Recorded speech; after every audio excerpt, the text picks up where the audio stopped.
Hello everyone, তো আবার চলে এসেছি তোমাদের সামনে একটা মিনি ব্লগ নিয়ে। তো যদিও বা দিনটা চলে গেছে, তবু ভাবলাম তোমাদের সাথে শেয়ার করি। দিনটা ছিল মাদার্স ডে।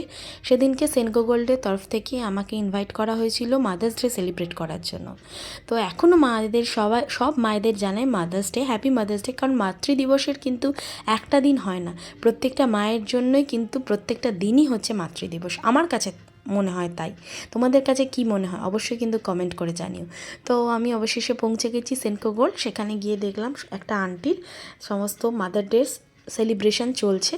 তো এই সব করছে, আমি ওটা দেখছিলাম। দেখতে দেখতে চলে এলো হাতে কফিটা খেতে খেতে সমস্ত বিষয়গুলো দেখছিলাম, কীরকম কী হচ্ছে না হচ্ছে। বেশ ভালো লাগছিলো, কিন্তু এনজয়ও করছিলাম ব্যাপারটা। তবে ওই যে একটা গামলার মধ্যে ওরা দেখো জলের ব্যবস্থা করেছে, সেখানে সব মায়েদের পা ধুয়ে সেই টাওয়ালটার ওপর দিয়ে হেঁটে গিয়ে ওই চেয়ারটাতে বসে সমস্ত সেলিব্রেশন হচ্ছে। কিন্তু এই যে গামলার মধ্যে জলটা নিয়ে পা ধোয়ানো হচ্ছে, এইটাই আমার একটু আপত্তি ছিল। তো সেই জন্য সেটা আমি আর করিনি। আমি বলেছি যে না, তোমরা সবাই আমার বোনের মতো, দিদির মতো, বা কেউ হয়তো আমার সমবয়সী, সেজন্য সেটা আর আমি রিচুয়ালসটা করিনি। আমি জাস্ট গিয়ে ওখানে বসেছিলাম। ওরা আমাকে একটা সার্টিফিকেট দিল, একটা ফ্লাওয়ার বুকে দিল, আর একটু মিষ্টিও দিয়েছিল। তো বেশ ভালো লাগছিল।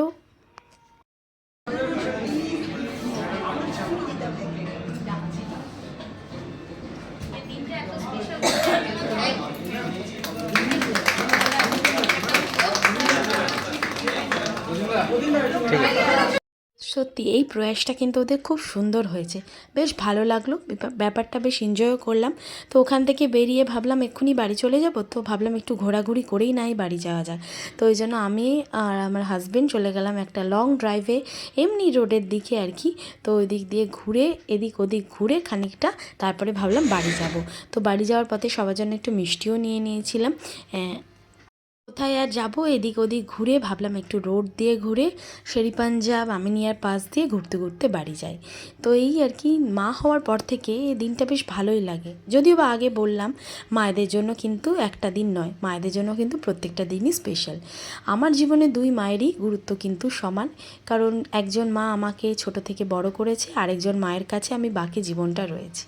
এই আর কি, কথা বলতে বলতে আমরা বেশ সমস্ত রাস্তার লোকজন দেখতে দেখতে এনজয় করতে করতে বাড়ির পথে রওনা দিয়েছি।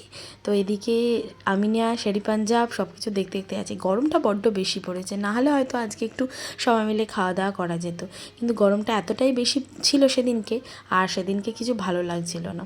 দেখো শেরিপাঞ্জাবে আজকেও কত ভিড়, সবসময় শেরিপাঞ্জাবে ভিড় থাকে। আর ওরা আমাকে ওখান থেকে কী কী দিল তারাও তোমাদের সাথে শেয়ার করছি। ওরা আমাকে ওখান থেকে একটা মিষ্টির বক্স, একটা সার্টিফিকেট আর একটা ফ্লাওয়ার বুকে মতো দিয়েছিল। তো আজকে ব্লগটা যদি ভালো লেগে থাকে অবশ্যই একটা লাইক করে দিও।